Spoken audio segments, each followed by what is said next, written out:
Okay, we'll move straight on to Kate. Kate Mornement has come up from Victoria. She's been doing research for quite some time now, and she's going to be talking about behaviour management.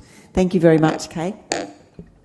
Thanks, Joy. Yeah, so I've spent the good part of the last 5 years researching assessment of shelter dogs for adoption suitability for my PhD.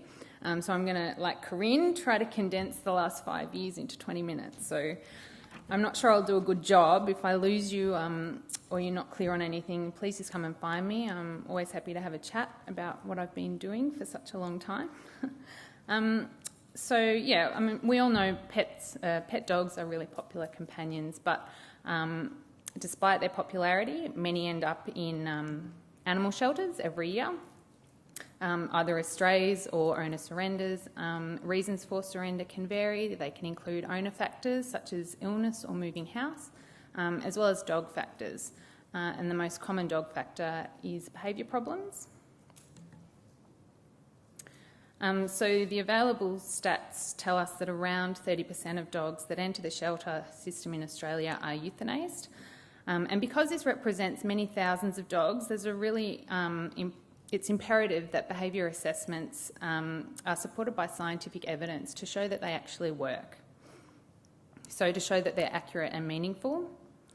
And deficiencies in assessment have the potential to be a real welfare concern, not just for dogs in the shelter system, but for the community if potentially dangerous dogs are adopted out as pets.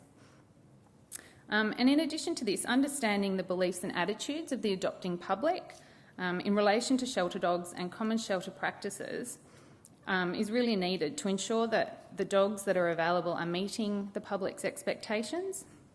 And also that marketing campaigns are informed by research. So my PhD aimed to address these issues, and it was comprised of 3 parts. So part 1 looked at a review of what Australian shelters are currently doing in terms of assessing shelter dogs.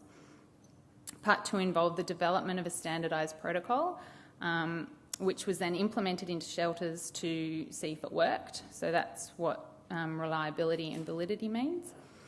And part 3 investigated Australians' beliefs about and attitudes towards shelter dogs and common shelter practices.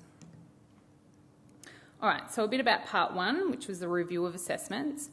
In terms of the scientific literature, nothing really was known about how dogs are assessed in Australian shelters for adoption suitability, and so this was the first part of my research to find out what's going on. And this involved so data were collected from 11 shelters all over Australia. So it included shelters from Victoria, New South Wales, Western Australia, South Australia, ACT and Queensland. So visits, I visited 8 of the 11 shelters that participated in the study. And these places range from large non-profit organisations to really small council pounds. Assessing the number of dogs that they assessed ranged from 8 to 70. So there was quite a lot of variability in the places that I went to. And I observed more than 50 shelter dog assessments during these visits. And additional information was also collected, so paperwork relating to the assessment protocol.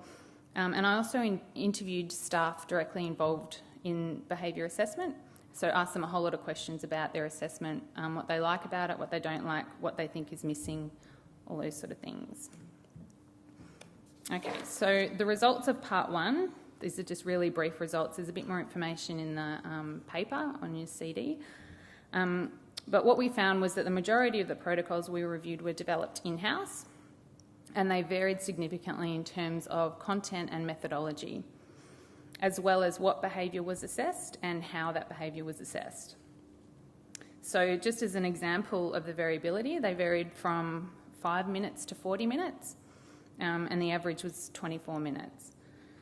They were also conducted in various settings, so we ranged from a purpose-built, fenced-off outdoor area to inside a portable office building, in a veterinary consulting room, and, yeah, other outdoor locations, also a combination of indoor and outdoor. And the number of people required to do the assessment ranged from 1 to 3, but normally it was 2 people, so one person was a handler and the other was a scorer. The protocols also varied in terms of the way behaviour was scored. So scoring procedures included anything from a tick box to writing comments about behaviour that you observed, different numerical scales, and also yes-no options to indicate presence or absence of a range of behaviours. And for some of the protocols, the range that they had to choose from didn't adequately cover the number of responses that you could see in any given dog. So, and also in most cases, there were no guidelines in terms of helping people who are assessing dogs make decisions about their future.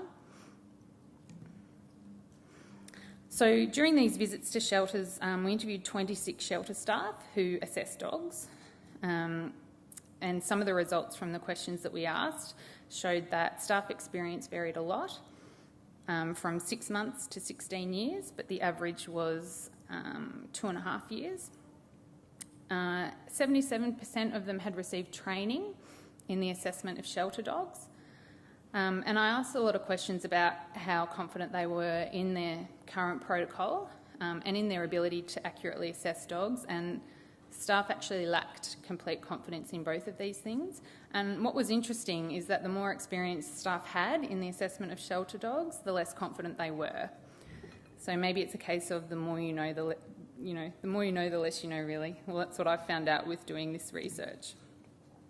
It's just opened a whole lot more questions, but I'll get to that later. I also asked staff what behaviour they considered were important for inclusion in a assessment protocol.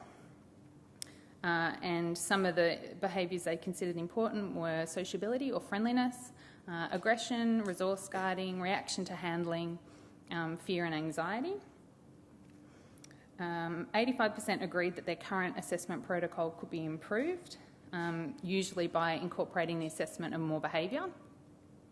And all of them agreed that a standardised and validated assessment protocol would be beneficial, and the main reason given for this was to try to create standardisation in the way that shelter dogs are assessed. Okay, so that was part 1, very briefly, so I'll start talking about part 2 now. So what we found out in part 1 was that everybody's doing something different. So what I wanted to find out was, can we create a standardised protocol and run it in a whole lot of shelters and see if it works? So that's what I tried to do. So based on the results of part 1, the behavioural assessment for rehoming canines was developed.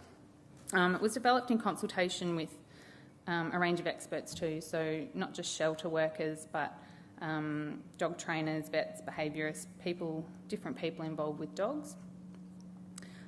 We implemented it into some shelters to evaluate its reliability and validity. So the protocol comprised 12 subtests. Each contained a few steps as well. So basically, part A, the subtests of part A were kennel approach and entry, lead attachment and behaviour, room behaviour, reaction to handling, play behaviour and prey drive, and resource guarding wet food. And the part B subtests were reaction to isolation or separation, meet an unusual stranger, meet a friendly dog, basic commands and trainability, reaction to novelty, and resource guiding a treat, which was a pig's ear. Okay, the way we scored the B.A.R.K protocol, we assessed 5 behavioural traits, and these were anxiety, fear, friendliness, compliance and activity level. And these were scored on a scale from 0 to 10. So if you have a look at the table up on the slide, anxiety was scored where 0 equalled non-anxious and 10 equalled extremely anxious. And you can see how the others were scored there. So that's how we did it. And it was implemented into a regional Victorian animal shelter for evaluation of the Interrater reliability and retest reliability. So 48 dogs were assessed on 2 separate occasions by 2 independent scorers. The dogs were given at least 3 days to acclimatise before the assessment took place. And then The second assessment took place 24 days later, so that's testing the retest reliability. So we wanted to know, is the behaviour the same from one day to the next?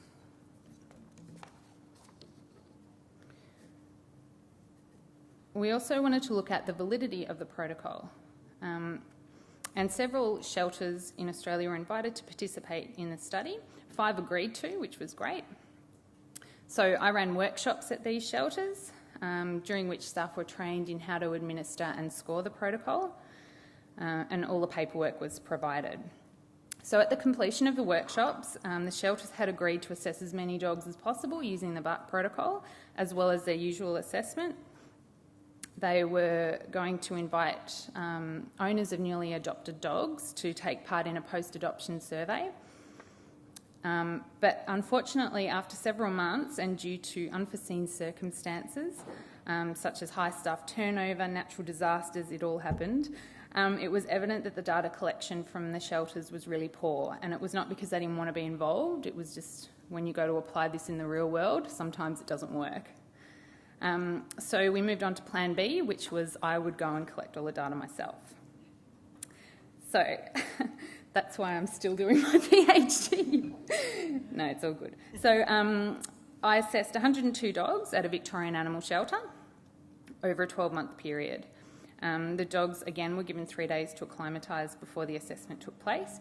And new owners of the dogs that were successfully adopted out were invited to participate in a follow-up survey. So the post-adoption survey looked at behaviours that we assessed during the B.A.R.K protocol to see if they were consistent from the shelter to the new home. And the follow-up survey happened around 4 to 8 months post-adoption. Okay, so the post-adoption survey, I'm just going to describe it briefly. It contained 5 sections. Section 1 was just demographic information about the owner and their dog. An example of the questions asked were, do you still have the dog you adopted and how old is the dog you adopted? Section 2 asked questions about the selection process.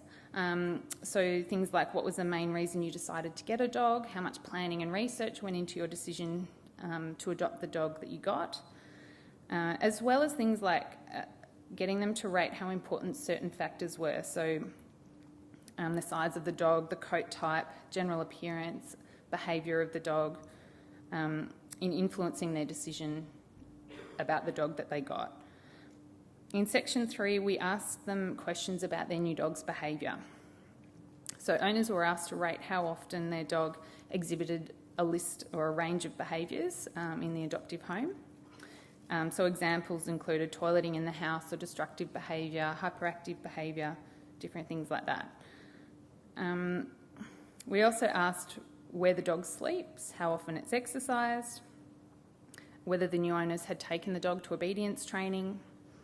And then finally, we asked participants to rate how anxious, fearful, friendly, compliant and fearful their new dog was. So these were the behavioural traits that we scored in the B.A.R.K protocol. So we wanted to compare these to see if they are consistent. Okay, so the Interrater reliability of the B.A.R.K protocol, I'm not going to go into the stats, but what we found was that it was quite good. So 2 raters scoring the same dog agreed in terms of the dog's behaviour. The retest reliability, though, was not as good. So what that indicates is that even over a 24-hour period, behaviour can change. And it would have been really nice to get some more data about how much it changes over, even a week, but that wasn't possible, unfortunately. So that's just very brief. If you want to know more, come and see me. Just moving on to the results for the predictive validity. So do the results of the B.A.R.K protocol in shelter match owner-reported behaviour post-adoption? So basically what we found was that fear and activity level were statistically significant. So the science says that fear and activity level correlate from the shelter to the adoptive home. Friendliness does too, but we couldn't report it statistically because there was no variability. And I'll talk about this a little bit more in terms of the limitations of the research, but I could only assess friendly dogs. So I'll talk about that a bit more later. Another interesting thing was that anxiety was not related. So dogs that were anxious in the shelter were not anxious in the new home. And that kind of makes sense because of the stressful environment of the shelter. We really wanted to look at the feasibility of the B.A.R.K protocol as well, but we couldn't do that because of the poor participation rate. So many factors contributed to shelters not being able to commence or continue participating in the study. Like I mentioned, adverse weather incidences, lack of time and resources, and high staff turnover. So that's what happened. So having done that, we thought, what else do we need to know? And we thought we should really investigate the public attitudes and beliefs towards shelter dogs. So to do this, we surveyed 1,600 Australians via an online survey. We called it the Public Attitudes Towards Animal Welfare Shelter Dogs, or PAWS survey. And it was developed on the basis of a literature review and focus groups and things like that. It comprised 4 sections. Section A was demographic information about participants. Section B included questions about their attitudes towards future acquisition of a dog, as well as where they'd obtain their new pet dog from, which source. We also asked how important it was that a newly acquired puppy or dog exhibited 26 different behavioural traits, and these were all rated in terms of their level of importance. Some of these included: is toilet trained, is healthy, walks well on lead, is trainable, is calm, and is affectionate. Section C and D asked participants to indicate their level of agreement with 13 statements about their beliefs and attitudes towards animal shelters. So some of these statements included: shelters sell good quality dogs, adult shelter dogs often have behavioural problems, and shelters are trustworthy. So there was a range of statements there. We also asked participants to rate their level of agreement that it's important that certain things are done in shelters. So as an example, it's important the behaviour of shelter dogs is assessed prior to adoption. And finally, participants were asked to rate how important it was that dogs were assessed for certain behaviours prior to adoption. So, results of part 3. The results are just currently being written up for publication in a scientific journal, and they get very funny about us presenting research elsewhere. So it's really broad here, but it will be published soon. So if you want a copy of the paper when it's published, just send me an email and I'm happy to do that. So in general, most people said they would be likely to obtain a new pet dog in the future. However, the sample was split. We also asked them what their preference was, whether it was for a puppy or an adult dog, and it was split evenly between those who preferred a puppy, who preferred an adult dog, or who had no preference. Participants most frequently, this is interesting, indicated that they would obtain a new pet dog from either a shelter, a rescue organisation, or a pound, rather than from other sources, such as a pet shop or a breeder. Friendliness was deemed the most important trait to consider when buying a new dog, whereas other traits that were considered less important were things like obeys commands or walks well on lead or is toilet trained. In general, participants held really positive beliefs and attitudes towards adult dogs and puppies supplied by shelters, agreeing with statements including their family and friends would approve of them obtaining a new pet dog from a shelter, that shelters have a good selection of dogs available, and that shelters are trustworthy. Participants tended to disagree with negative statements about shelters, such as they would never adopt an adult dog from a shelter. So this suggests that attitudes towards shelters are really generally positive among current and potential dog owners, which is really good. Although it's important to note that just over a third of people agreed with the statement that adult shelter dogs often have behavioural problems. So maybe this is something to address in marketing campaigns. In terms of assessing shelter dogs, participants agreed that it's important that methods used are scientifically proven to work, and behaviours they considered most important for inclusion were aggression, so towards people, other dogs, other animals and around food, reaction to handling, friendliness, fear of dogs, anxiety, escaping, activity level, and it keeps going. So these results are actually consistent with what we found in part 1 when we interviewed shelter staff. So shelter staff and the general public tend to agree on what behaviours they consider important. Okay, so now I'm going to talk about the limitations of the research.